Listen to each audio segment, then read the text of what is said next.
মুমিন ইমানদার মুসলমান চিনার উপায় কি? হযরত আবু সাঈদ খুদরি রাদিয়াল্লাহু তাআলা আনহু বলেন, নবীজি বলেছেন, ইজা রাআইতুমুর রাজুলা ইয়াতাদুল মাসাজিদা, তোমরা যখন কোনো মানুষকে দেখবা, কোনো লোকদেরকে দেখবা, কোনো কওমের লোকদেরকে দেখবা, তোমার কোনো অপর ভাইকে দেখবা মসজিদের সাথে লেগে আছে। কিসের সাথে ভাই?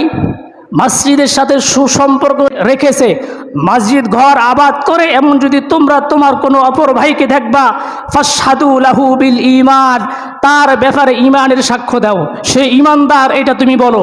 এই কথা কে বলেছেন? নবীজি সাল্লাল্লাহু আলাইহি সাল্লাম। তাহলে এটা কি আমার কথা? আজ থেকে যারা সমাজের ভিতর নামাজ প্রতিষ্ঠা করবে না, নামাজ পড়বে না, আপনি চোখ বন্ধ করে ধরে নেবেন সে হলো মুনাফিক। আজ যারা মসজিদের সাথে লেগে আছে, সুসম্পর্ক রেখেছে, আপনি ধরে নেবেন সে হলো মুসলমান, মুমিন। আল্লাহ তাআলা আমাদেরকে এমন একটি ঘরে নিয়ে এসেছেন, যে ঘরে, যে গৃহে একমাত্র আল্লাহ তাআলার ইবাদত করাই হয়, আল্লাহ তাআলার প্রশংসাই করা হয়।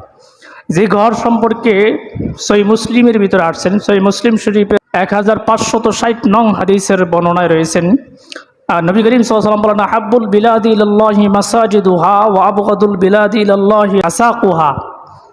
শহরগুলোর ভিতরে সবচেয়ে উত্তম শহর হচ্ছে আল্লাহর ঘর, মসজিদ সমূহ, এবং সবচেয়ে নিকৃষ্ট জায়গা হচ্ছে বাজার। পুত পবিত্র আল্লাহ তাআলার ঘর হলো দুনিয়ার জমিনের সবচেয়ে উৎকৃষ্ট, উত্তম এবং পবিত্র জায়গা হচ্ছে মসজিদ ঘর। এমন পবিত্র স্থানে আল্লাহ তাআলা আমাদেরকে নিয়ে এসেছেন। এই পবিত্র স্থান সম্পর্কে আল্লাহ তাআলা পবিত্র কোরআনে সুস্পষ্টভাবে দুনিয়ার মানুষকে বলে দেয়, এটা এমন এক পবিত্র স্থান। সূরা জিনের 18 নং আয়াতের ভিতরে আসছেন, আল্লাহ জানান, ওয়া আন্নাল মাসাজিদা লিল্লাহি ফালা তাদউ মাআল্লাহি আহাদা। আল্লাহ তাআলার মসজিদ ঘর এমন এক ঘর, আল্লাহ বলে এই ঘরে এক আল্লাহ তাআলার ইবাদত ব্যতীত অন্য কারো ইবাদত করা চলবে না। অন্য কাউকে এই ঘরের ভিতরে সমকক্ষ মনে করে আল্লাহ তাআলার কোনো মাখলুককে এই ঘরের ভিতরে শিরিক করা কখনো যাবে না। এটা এমন এক পবিত্র ঘর। এই ঘর সম্পর্কে আল্লাহ তাআলা পবিত্র কোরআনে আরো বলেন, মা কানা লিল মুশরিকিনা আইয়ামুরু মাসাজিদাল্লাহ শাহিদিনা আলা আনফুসিহিম বিল কুফরি। এটা এমন এক আল্লাহ তাআলার ঘর, আল্লাহ বলে এই ঘরকে আবাদ করা, এই ঘরে আসা, এই ঘরে নামাজ পড়ার কোনো যোগ্যতা যারা আল্লাহ তাআলার সাথে শিরিক করে মুশরিক তাদের নেই। কেন নাই? আল্লাহ তাআলা জানান, শাহিদিনা আলা আনফুসিহিম বিল কুফর। এটা এজন্য যে তারা নিজেরা নিজেদের কুফরিতে, নাশুকরিয়া, অস্বীকৃতিতে সাক্ষী প্রদান করে। তারা অস্বীকার করে আল্লাহকে, তারা এক আল্লাহর সাথে অন্য কাউকে সমকক্ষ মনে করে। এই জন্য তাদের কোনো যোগ্যতা, তাদের কোনো ভূমিকা নেই এই আল্লাহ তাআলার ঘর মসজিদে আসা, নামাজ পড়া, ইবাদত বন্দেগী করা, উপাসনা করা, আবাদ করার কোনো যোগ্যতা তাদের নাই। আল্লাহ তাদের সম্পর্কে বলেন, উলাইকা হাবিতাত আমালুহুম ওয়া ফিন্নার। যাদের সম্পর্কে, যারা এই মসজিদে আসার কোনো যোগ্যতা রাখে না, আল্লাহ বলে তারা হলো জাহান্নামী, তারা জাহান্নামে চিরকাল থাকবে। তাহলে এমন এক পবিত্র ঘরে আল্লাহ তাআলা আমাদেরকে আসার এবং বসার তৌফিক দান করেছেন। এই জন্য আরেকবার শুকরিয়া আদায় করি, আলহামদুলিল্লাহ। আল্লাহ তাআলা পবিত্র কোরআনে আরো সুস্পষ্টভাবে বলে দেন, এই ঘর আবাদ করবে কারা? সূরা তাওবার 18 নং আয়াতে আল্লাহ তাআলা জানিয়ে দেন মূলত পক্ষে এই ঘরে আসবে কারা, এই ঘরে ইবাদত বন্দেগী করবে কারা, তাদের সম্পর্কে আল্লাহ তাআলা বলেন, ইন্নামা ইয়ামুরু মাসাজিদাল্লাহি মান আমানা বিল্লাহি ওয়াল ইয়াউমিল আখির। এই ঘরে আসবে তারা যারা এক আল্লাহর প্রতি ঈমান আনছে এবং পরকালের প্রতি বিশ্বাস স্থাপন করছে।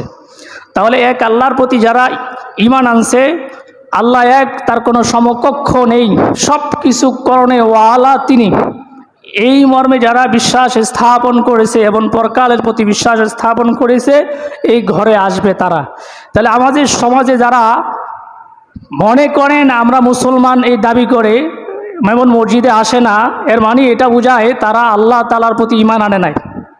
যদি আল্লাহ তাআলার প্রতি ঈমান আনতো, তাহলে আল্লাহ নিজেই বলে তারা মসজিদ ঘর আবাদ করত, মসজিদে আসতো, মসজিদে নামাজ পড়তো। তাদের ব্যাপারে আল্লাহ তাআলা সুস্পষ্টভাবে বলে, ইন্নামা ইয়ামুরু মাসাজিদাল্লাহ মান আমানা বিল্লাহি ওয়াল ইয়াউমিল আখির ওয়া আকামাস সালাতা ওয়া আতাজ যাকাত। যারা আল্লাহর প্রতি বিশ্বাস স্থাপন করেছে, পরকালের প্রতি বিশ্বাস স্থাপন করেছে, সালাত প্রতিষ্ঠা করে, যাকাত প্রদান করে, এরাই শুধু মসজিদে আসবে। আমাদের সমাজে যারা মুসলমান নিজেদেরকে দাবি করে মসজিদে আসে না, তাহলে এর মানে সে এটা মিথ্যা কথা বলে। সে সমাজে প্রকাশ করে আমি মুসলমান, মূলত সে মুসলমান না, সে মুশরিকদের দলের অন্তর্গত মুনাফিক মার্কা মুসলমান। কি বলেন? যেহেতু পবিত্র কোরআনে সুস্পষ্ট আল্লাহর বক্তব্য, মসজিদে আসবে তারা যারা আল্লাহর প্রতি বিশ্বাস স্থাপন করেছে, যারা পরকালের প্রতি বিশ্বাস স্থাপন করেছে, যাকাত প্রদান করে এবং নামাজ প্রতিষ্ঠা করে, এরা আল্লাহর প্রতি ঈমান আনছে এবং মসজিদে আসবে। আল্লাহ তারা আরো বলেন ওয়ালাম ইয়াখশা ইল্লাল্লাহ, যারা আল্লাহকে শুধু ভয় করে, দুনিয়ার কোনো রাজা বাদশাহ, দুনিয়ার কোনো শত্রু, কোনো বিতর্কিত লোকদেরকে যারা ভয় করবে না, শুধুমাত্র এক আল্লাহকে ভয় করবে, ফাসা, এদের ব্যাপারে আশা করা যায় উলাইকা আইয়াকুনু মিনাল মুহতাদিন, এরা অচিরেই সুপথ প্রাপ্ত হবে। তাহলে উক্ত আয়াত থেকে পরিষ্কারভাবে বোঝা যায় যারা আল্লাহ তাআলার ঘরে আসে এরাই শুধু মুমিন। যারা আল্লাহর ঘর মসজিদে আসবে না, নামাজ পড়বে না, মসজিদ ঘর আবাদ করবে না, এরা মুমিন না। প্রকৃত ঈমানদারকে নবী করিম সাল্লাল্লাহু আলাইহি সাল্লাম বলেছেন, সুনানে দারিমির ভিতরে 2270 নং হাদিসের বর্ণনায় রয়েছেন, মুমিন ঈমানদার মুসলমান চিনার উপায় কি? নবী করিম সাল্লাল্লাহু আলাইহি সাল্লাম জানান, এই হাদিসটি হযরত আবু সাঈদ খুদরি রাদিয়াল্লাহু তাআলা আনহু থেকে বর্ণিত। হযরত আবু সাঈদ খুদরি রাদিয়াল্লাহু তাআলা আনহু বলেন, নবীজি বলেছেন, ইজা রাআইতুমুর রাজুলা ইয়াতাদুল মাসাজিদা, তোমরা যখন কোনো মানুষকে দেখবা, কোনো লোকদেরকে দেখবা, কোনো কওমের লোকদেরকে দেখবা, তোমার কোনো অপর ভাইকে দেখবা মসজিদের সাথে লেগে আছে। কিসের সাথে ভাই? মসজিদের সাথে সুসম্পর্ক রেখেছে, মসজিদ ঘর আবাদ করে, এমন যদি তোমরা তোমার কোনো অপর ভাইকে দেখবা, ফাশহাদু লাহু বিল ঈমান, তার ব্যাপারে ঈমানের সাক্ষ্য দাও, সে ঈমানদার, এটা তুমি বলো। এই কথা কে বলেছেন? নবীজি সাল্লাল্লাহু আলাইহি সাল্লাম।